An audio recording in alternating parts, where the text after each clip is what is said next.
results came and they released them. Do you think it is fair to have people stay for those 14 days? Or if the results are received quite early, they can be released?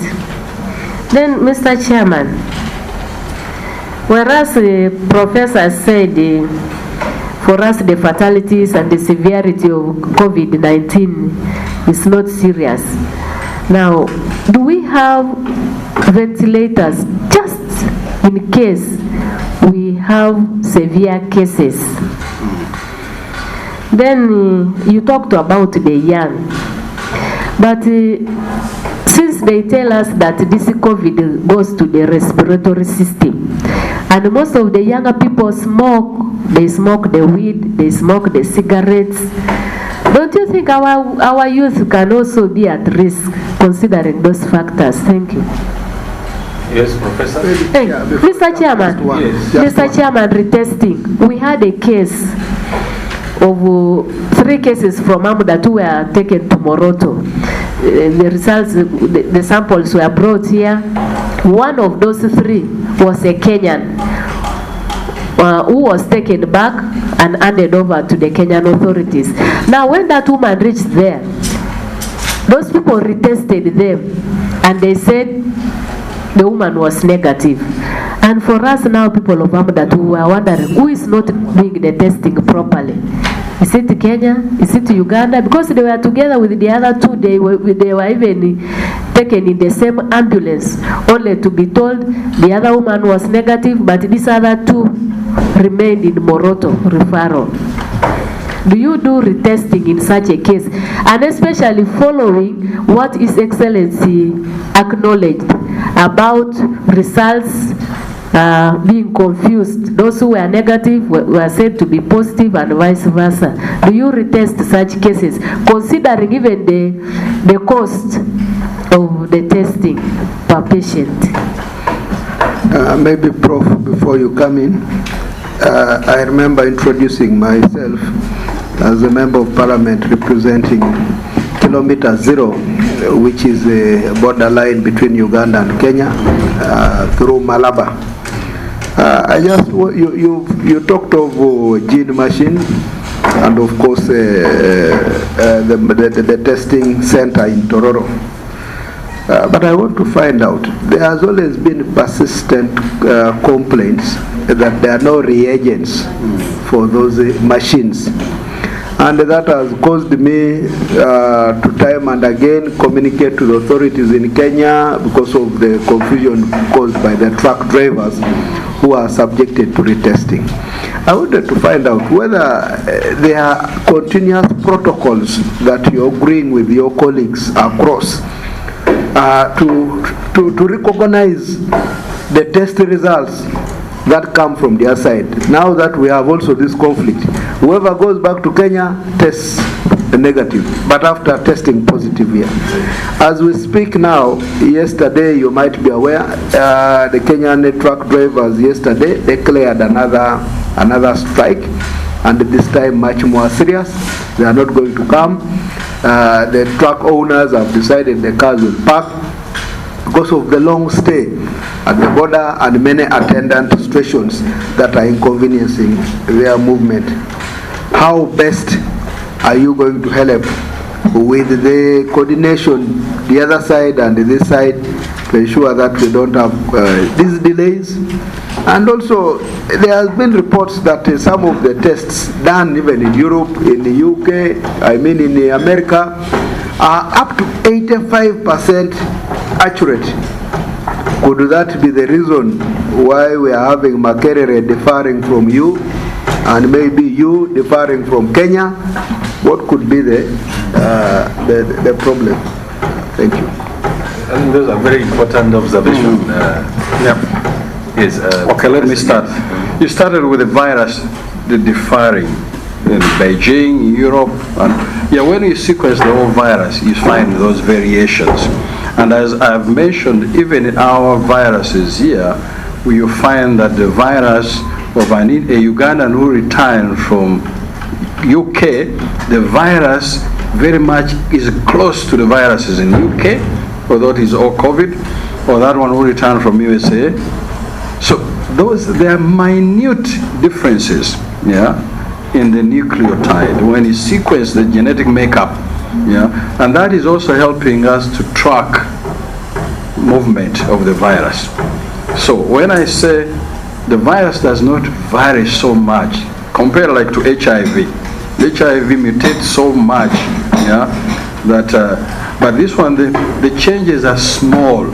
But we virologists, we can, using our technology and techniques, we can group them and say this virus matches more the Beijing virus than the virus from maybe London. So that is a possibility, but up to now we don't have any evidence to show that those differences, minute differences, have any effect on either disease or transmissibility. But the research is still ongoing, because there's one who said I've identified a mutation that could affect transmissibility. So more would be, but for now we'll take that. In fact, they are grouped into group A and group B.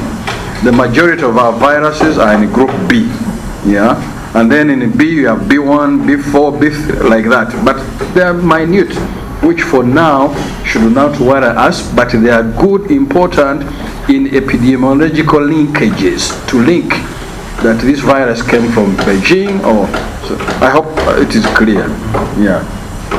Yes. Then he said, the president said there is a hope, but he calls them parasites or whatever. We should have a vaccine, we should have a remedy by now. The president supports so much local discovery and the rest.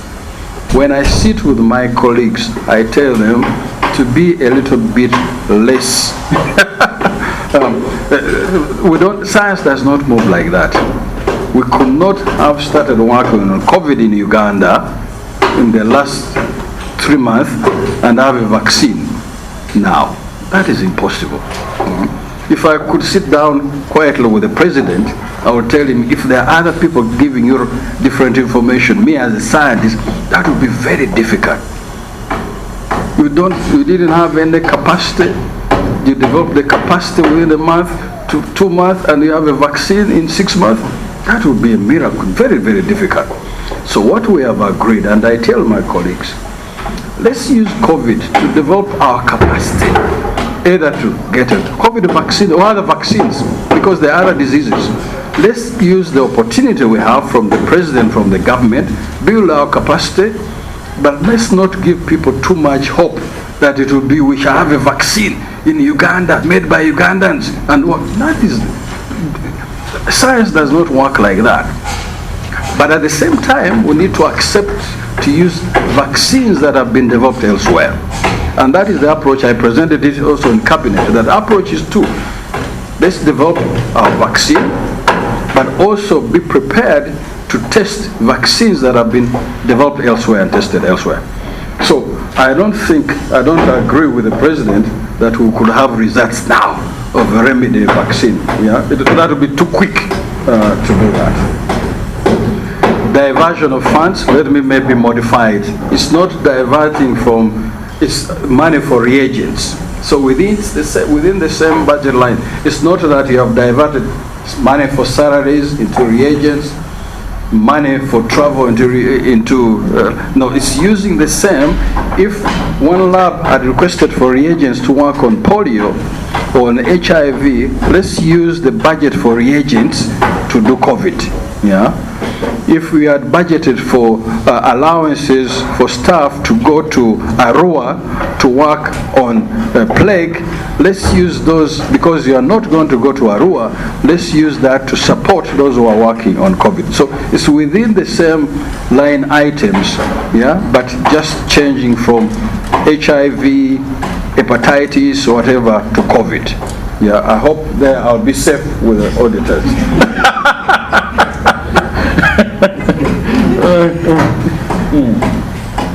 And then you said government, you are surprised, no funding. It's good there is no media here, but that is the reality. We have provided services to this country with the minimum, with no funds from the treasury. It's us working with our partners, writing here and there, and being able to make the country where it is now. Uganda has the biggest testing in East Africa. But as I've said, the only money we have had from Treasury is our budget of about 780 that was used. But if you compute how much we have used in testing, it's billions and billions. We're a little bit used to that in our research institutions. If the government doesn't come, well, let's think of other ways. But that's, if anybody, it is surprising. Yeah, you did say you approved supplemental budget for COVID, but we have never got a coin. Apart from this week, when we gave allowances to staff this week, all the money went through the Ministry of Health. But I understand, I think they are facing procurement challenges, which we face. But when it's good they are testing it, because when we are doing it, people say, where are results? We are suffering to procure. Now they are doing it. I don't think we have never got anything. My procurement person is there. But that said, that's how we work. We are, in the country, I think we move government support and partner support, which is good. At least the government provides us a good, conducive environment to be able that we are able to do this. But yes, that's the fact. That all the testing has been provided by partners and other funding. How long? I think there was something about how long this 14 days. Yeah, 14 days is scientific. It was found that when you get infected, yeah, a few days the virus rises and then the virus goes down.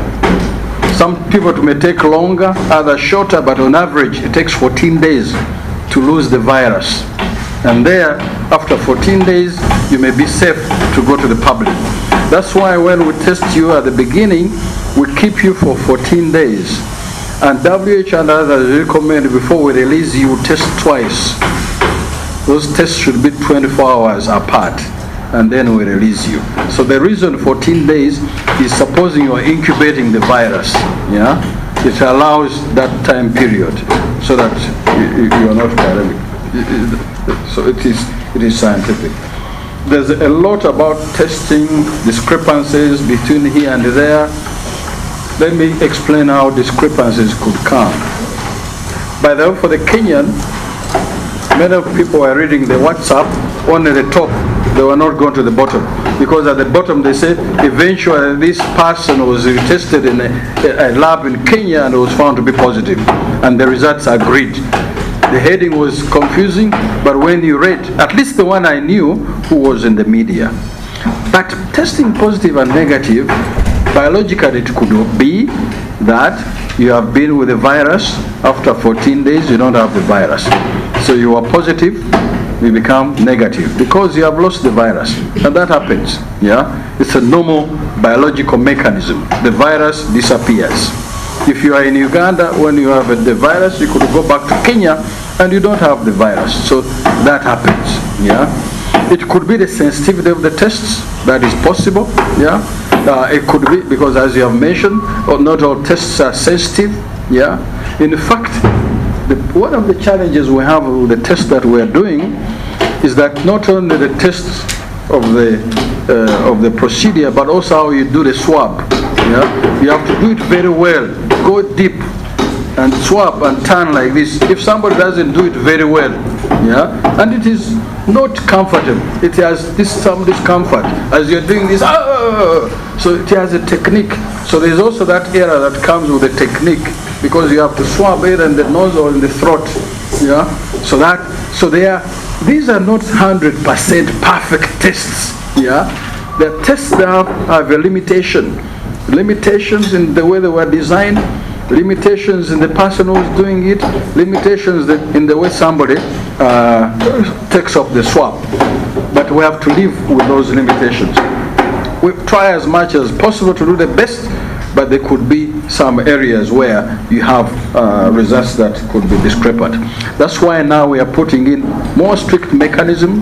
to have quality control and quality assurance, validating the labs that are testing, training the staff that are testing, providing samples. We call them external quality assurance. You provide the samples to different labs, they bring back the results, you compare the results. All those mechanisms will be put in place. But we'll try as much as possible to do what we can. But they are not always 100%. As you have mentioned, even in the US, some of these sensitivities are 85. And it's even worse when we come to these antibody tests, rapid diagnostic tests. Those have a lot of inaccuracy. That's why they have caused a lot of problems. And then the gene experts at the border, no reagents. Gene expert is a problem. It is supplied by a company from the US. Yes, please. Professor, now if the rapid tests have a lot of inaccuracies, why would we go for the rapid test and not the one you That's think? why we're evaluating them. The Ministry of Health and WHO has not recommended any rapid tests for now, because we're still evaluating them. And WHO says clearly, for now, use them for research, not for patient management, until we have evaluated them well. And we're doing that. You hear a lot of pressure, an MP, the Honorable Senator saying there are kits of $3, rapid tests. Bring them and we see. Are those accurate? Are they good? Yeah, they're not. So we're doing evaluation. If Honorable Senator has a kit of $3, let him show that to the ministry and we see it. But we are going to evaluate. There are so many. Chinese are bringing, Indians, Ugandans. Everyone is now a businessman on COVID testing. Yeah, there are so many there. But it has taken us long, but we need to test them. But what we use is a PCR that looks at what we call the RNA of the virus. But the gene experts, they use a cartridge, and it is in short supply.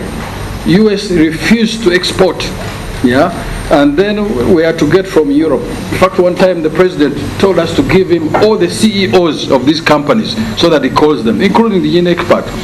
I don't know whether he managed. So even the gene expert, its use is short-lived because of the lack, the global shortage of the gene expert machines. So we need to have other ways. And I think Maraba, they are using the gene experts. So, and we knew it will happen. It was going to be for a short time because the cartridges for gene expert are in short supply. The other one, across protocols, across, I think we need to do it. We need to do it always when we do this type of things. Cross-border collaboration is quite important. We as scientists, we are collaborating. We work together. We hope the government can also work together, yeah, and collaborate. A lot of the tests we use are global. They are the same protocols that we use. But indeed, cross-border collaboration is quite important. And there are studies we are planning to propose, like to check COVID along the Trans-Africa Highway. And I'm discussing with colleagues in Kenya and to be together. So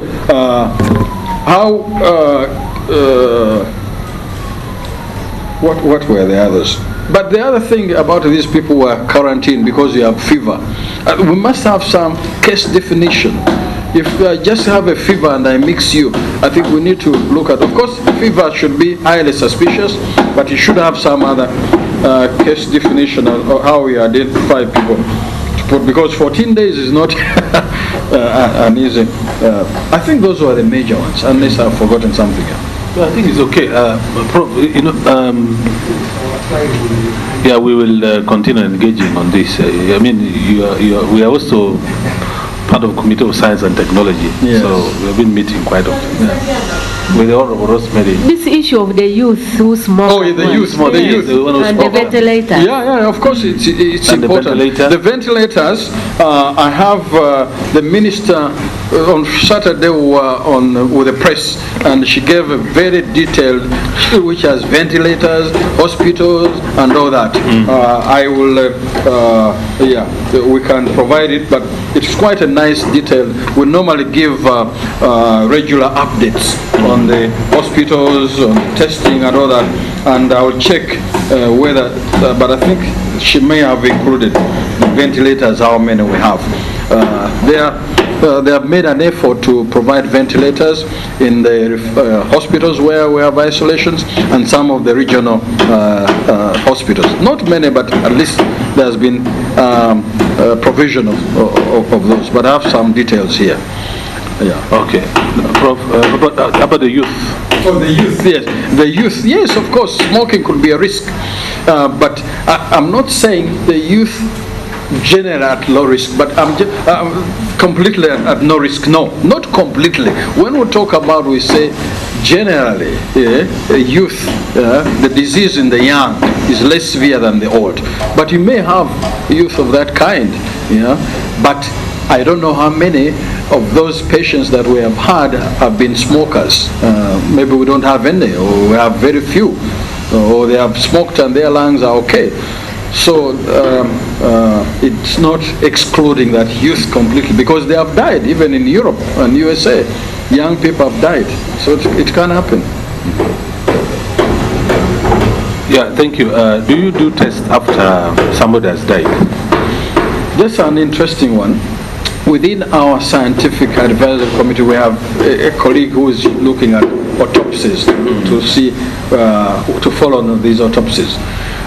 For now, because nobody has died of COVID. No, you can't tell because for now, maybe we say we don't but know. we can't tell. But autopsy is a good, always something good to do. Autopsies, always. Well, people don't want to do autopsies. I like, when my relative dies, I always like an autopsy to know. But you do it on, especially on COVID, because you see. But so far, you see, South Sudan. Recently, I work in Southern Sudan myself for quite some time. Yeah, I've seen some of my good friends have died actually. Purportedly, South Sudan, just South Sudan we are here. With COVID-19, according to the information we get, John Locke and Marielle, all these other guys, the generals in the military. And we have put up guidelines. Yeah, so it is, we are almost the same community. The weather in Southern Sudan and the weather here, the climate, even if there is mutation, I don't think the COVID-19 in Southern Sudan is quite different from the one we have here. So people have died there. We have lost generals, about 35 now there. And here it seems we don't have anybody who has died. What a contradiction! I mean, what? It doesn't explain, You're so right. Maybe people are dying also here, and we simply do not know whether they are dying of COVID-19 because they are not tested. But really, if somebody had the real signs, because by the time you die, you have severe respiratory syndrome, and you can see somebody who has no oxygen, no what. If we had those in hospitals and they are not reported, I'll be very surprised. Unless if they're deep in the villages. But if we started seeing people dying of COVID-related diseases, which lead to severe respiratory failure, requiring ventilation, oxygenation and all that, the hospitals should be alerting us. In fact, we have what we call alerts. A lot of the testing we are doing, we do at the border, but also alerts. If somebody has a suspicion, fever, cough, diphtheria, the samples are brought. And in our figures that we give, there are those included in the alert. So when people die in Sudan and they're not dying in Uganda, that's an interesting observation. Why?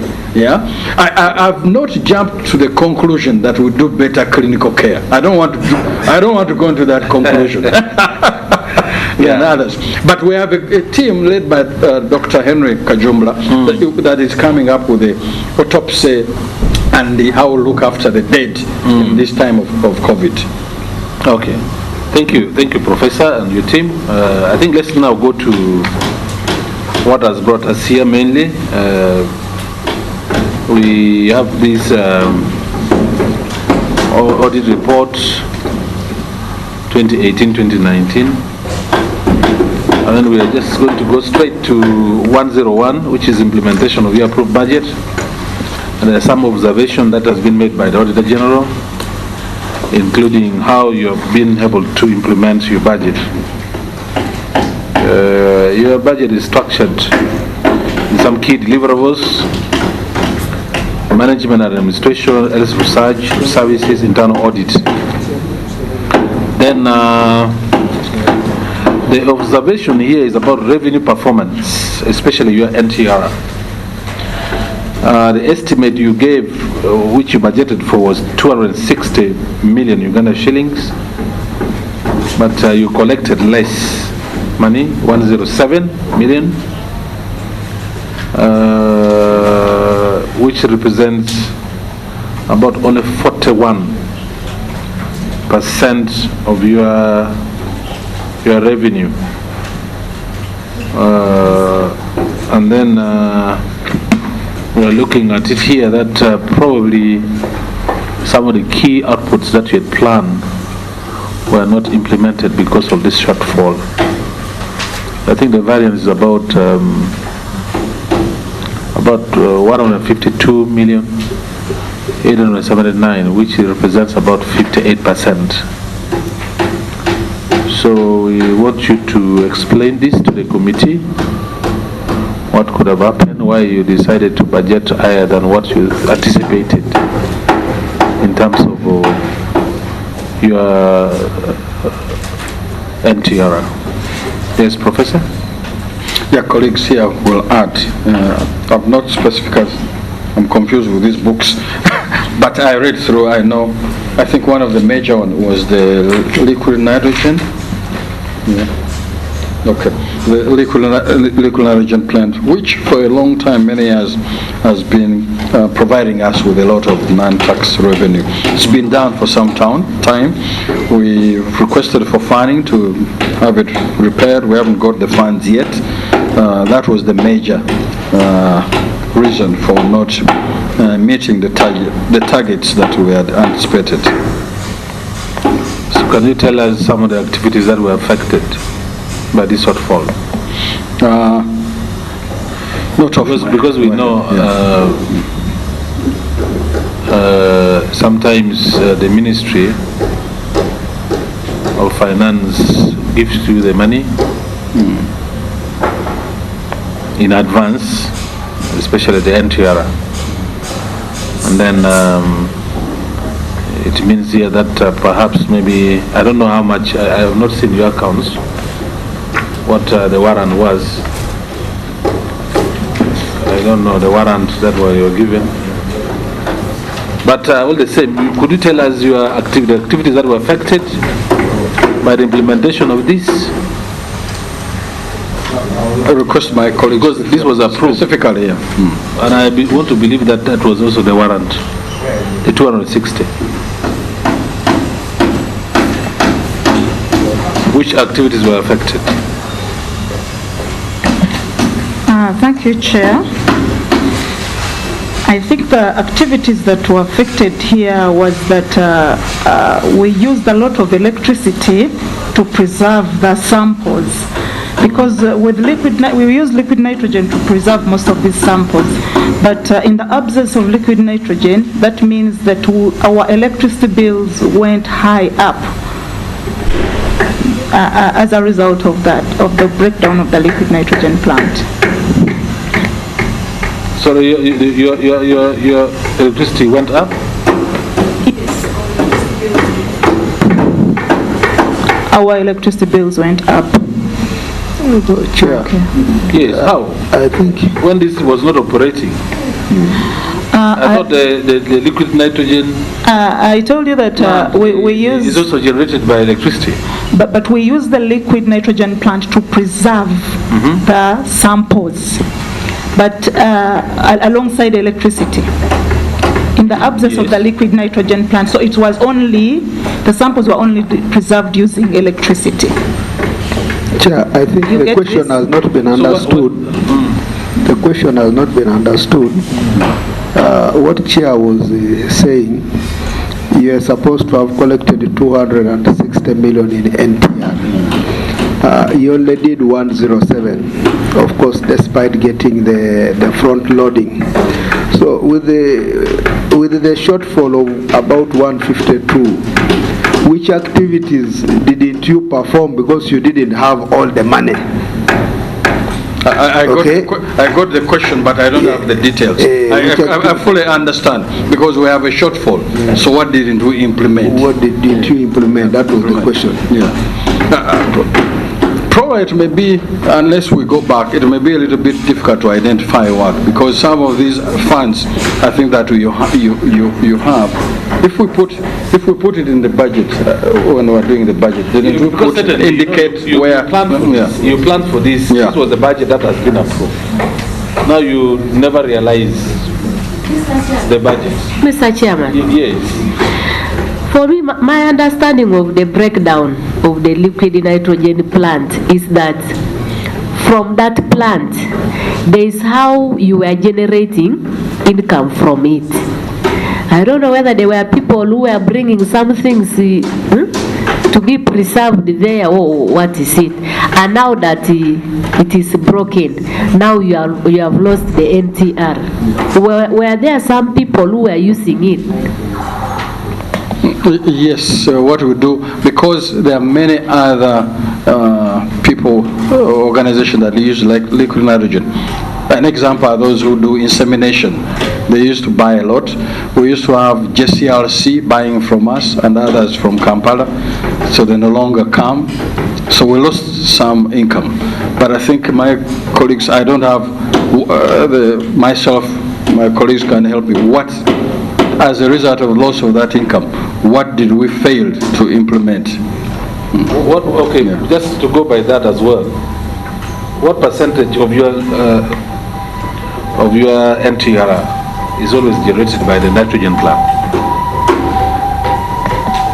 Maybe we start from there.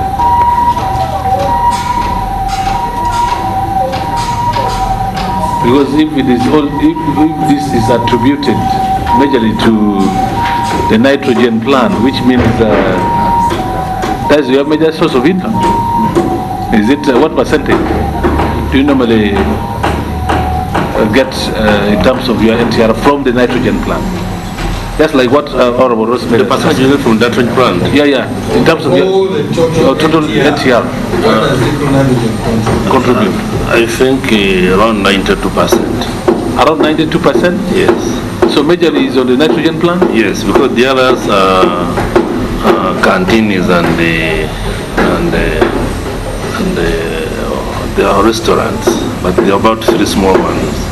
So NTR was mainly from the liquid nitrogen. Okay, so now you had planned for this money, you had budgeted for this money 260. Yes. So what are those activities that were affected? One of which I think was the local staff. We used to have local staff. So you fired them that financial year? Others How many local staff do you pay out of this NTR? About 6. 6? Yes. So you laid them off? Fortunately, others were attached to programs, partners. So how did you handle? For us, no, we ceased the paying. We ceased the paying and we handed them out the programs. So there's a program, HRA has been helping us to pay them. And others, we are handed over to the contractor who's cleaning inside and outside. So they are being paid by the contractors. What other programs? Local staff payment, where was, and they're still off up to now because these things are just repaired. Yes. So which means now, even when you generated some money in 18-19 financial year, this coming financial year 19-20, you may not have any. No, we will not. NTR. Actually, we will not have an NTR this financial year. Not apart from the restaurant. Yes, but I think as we go on, we shall find the query where we have explained that we've requested from Minister of Finance. We have asked from Minister of Finance to help us and we procure this urgently. Where we are going, the query is there where we are going. How can I? No. So repairing this thing is very costly? Yes. What is the estimate? Professor of the international.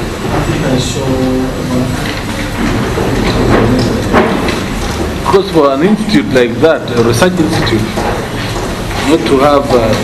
Chair. About 500 million. 500 million, which is about $64,000 euro, pounds. Yes. Chair,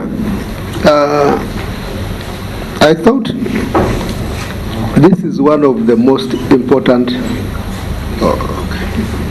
This is one of the most important components of your work, because preservation of samples is actually one of the key activities that you do, which enables you to reflect back and continue with your day-to-day operations. So this being a major component, even if you are not able to get it in the budget as quickly as you should have thought, how have you managed it during this COVID time, where you need to continue analyzing the samples of yesterday and so on, and also reduce on the cost of power? Is it one of the priorities that you've even put to finance for immediate funding? Yes, I think you raise a very important. It is so key. Liquid nitrogen is very key. In fact, although Pass has mentioned a substitution of freezers, there are some samples that are better kept in liquid nitrogen because the temperatures are even lower than the freezers. So it's one of the priorities, Minister of Finance. But not only that, but we are also talking to partners who could help us. All the previous plants actually have been bought through partnerships. But it's a priority with the finance, and we have written to them as a priority. But Prof, it seems you've not put in as much effort, because when I look at 2018, your NTR was 0. And if 90% was coming from the liquid, the nitrogen machine, then it means this machine has not been running for quite some time. That's true. That is true. That is true. There was a letter, I think. Yes. Yeah, this is January. But we wrote before. This is a more recent one. Yeah, but we have written before to finance on. I think you should lay those letters on table. Yeah. For Prof, when you come here, many times entities would want to look at PAC as a committee that comes to look for faults. But I think we go beyond that. Yeah. We also want to see how we can make life better for you in your workplace and also for the community in general. Yeah. So it is important that you give us the past communications that you've written to Minister of Health, Finance, requesting for support in this sector. Yeah. Now you can see COVID has come, and you should also take advantage of COVID to cover up all the shortfalls you've been having. This machine, you should even be able to tell the president that you've requested for this machine. You can turn it even to be the most important component there and say we are not moving because this machine is down, and it is airlifted. Yeah. I thought also with the request through Monica Mosenero, this was also put. Yeah. There's been a request from the president on the equipment. Honorable Nawat. Yes. Can Professor confirm to us that it's only a breakdown in the machine and not that it is obsolete? Because sometimes some institutions just have obsolete equipment. They put in a lot of money on something which cannot come back to life. Honorable, you are very right. They told us, I think, we should get a new one. So it's a new one we need. And what we are requesting is a new equipment. This is obsolete. So the 64 is for a new one? The 64,000 pounds? It's a new machine. Yes, but Prof, that is not even 500 million. It's about 300 and something. Yeah. I think we have delayed. I think you are right. We need to go back and put more. Mr. Chairman, in the 9th Parliament, I was on the Committee of Science and Technology, and we visited them. And those people had arrears for bills, electricity and water. And I don't know whether now from that time, whether you offset some of those arrears, because some institutions, some entities keep for pushing forward arrears. And now with the COVID, we need the power so much, and even the water, because your people need to wash their hands from time to time.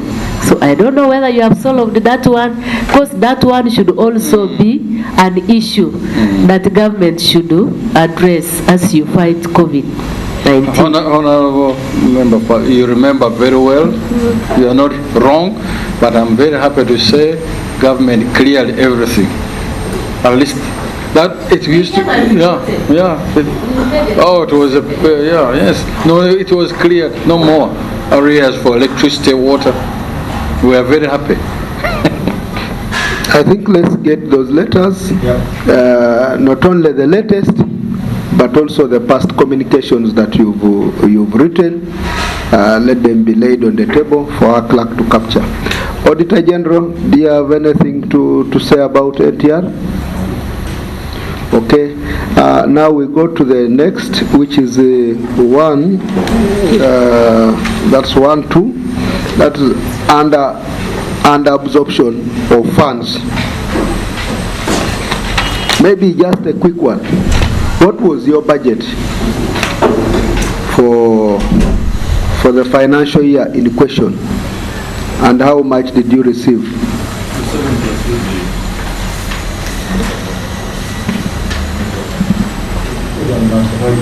Microphone.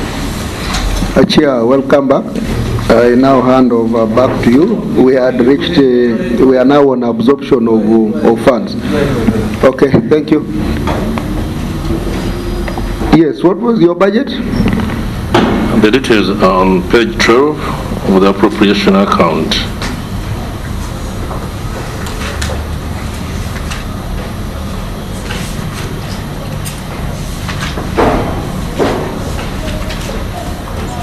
For 7.3 the budget, the revised is meant 7.3, the warrants was 6.7, and the actual receipt was 6.4, as per page 12 in our financial statements. Yes, and how much did you consume?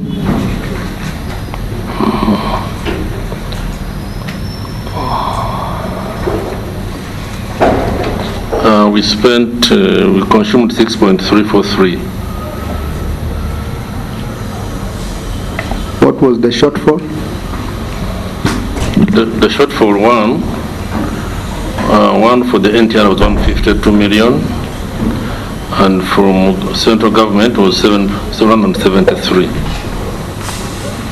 Which activities in this case were affected? Because you had warrants of 6.7, and you now know, as you mentioned, what you did not absorb, which activities were affected, and why can't we believe that even the nitrogen machine should have been bought? Could it have been one of the activities that were affected? No, sir. Especially the shortfall was on the staffing gaps, which you cannot easily buy a nitrogen plant.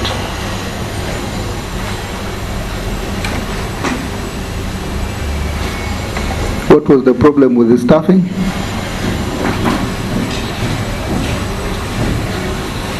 We had vacant positions which we didn't fill, but the amount close to 341 would be in the form of salaries. That one we didn't pay. And the ministry itself, we had a shortfall in the lease of whole 656 of our budget, which we didn't receive. So the two was the Minister of Finance, Method Hook.